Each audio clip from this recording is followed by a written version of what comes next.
wanted to take some time to document how I've been feeling during my first trimester and what are the symptoms that I have felt and just details like that.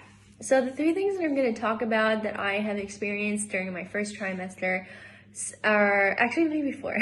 Food aversions, nausea, fatigue, as well as sensitivity. So I'm going to explain what that means for me. So food aversions has been very severe.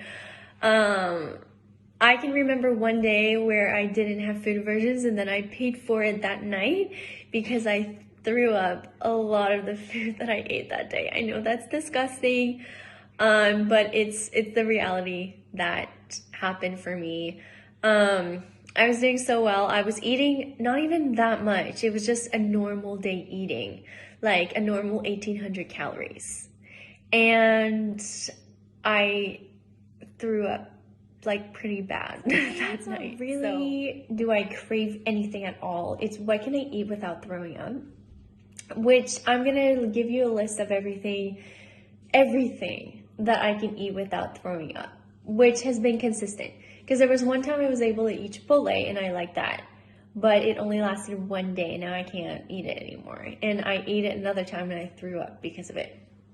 So what can I eat without throwing up? Mostly every day. It's berries, strawberries, and blueberries, dried mangoes, nutritional shakes. I actually have one right now. It's for kids, but if I eat like 2 of them, it's equal for 1 adult. They're really good. It's vegan. Not the best ingredients, but you do what you can when you can't eat anything else. Also French crepes, gluten-free. I have been able to eat, as well as it's a short list. Oh yeah, yesterday I was able to eat the cauliflower Chick-fil-A sandwich with gluten-free bread.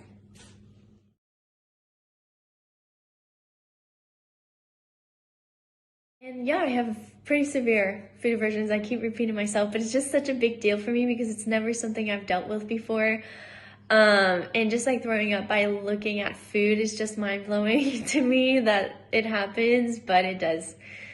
And brushing my teeth and stuff like that. But yeah, so another symptom that I've had is fatigue, and I'm gonna continue that in another video before it gets me off. I've slept very well basically every single day of my first trimester, except for one night, and let me tell you, I paid for it the day after that night. You know, like when normally you don't sleep good for one night and you feel tired and all that, but you can still get through the day and you feel fine. That day, it took a huge toll on me. I could barely move. I could barely do anything. I was just on the couch watching TV, like doing nothing. I was so exhausted.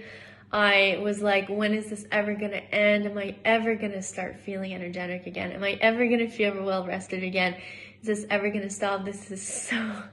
I felt terrible. And anyway, I slept really good that night and I felt fine. But yeah, during pregnancy, you're already susceptible to being tired even if you did sleep well. So if you don't sleep well, it's kind of rough. Okay, and also another symptom is sensitivity. So sensitivity to certain sad videos on Instagram that I normally would not cry about. I would find cute and touching, but I wouldn't cry. But now I cry over like a lot of reels and like a lot of emotional videos that I normally wouldn't have cried over. So that is pretty much all the symptoms that I have experienced in my first trimester. I'm definitely really looking forward to getting my energy back and my appetite back in my second trimester. So hopefully that happens, but I will have to talk to you about it in another video. Thank you so much for watching. Abito.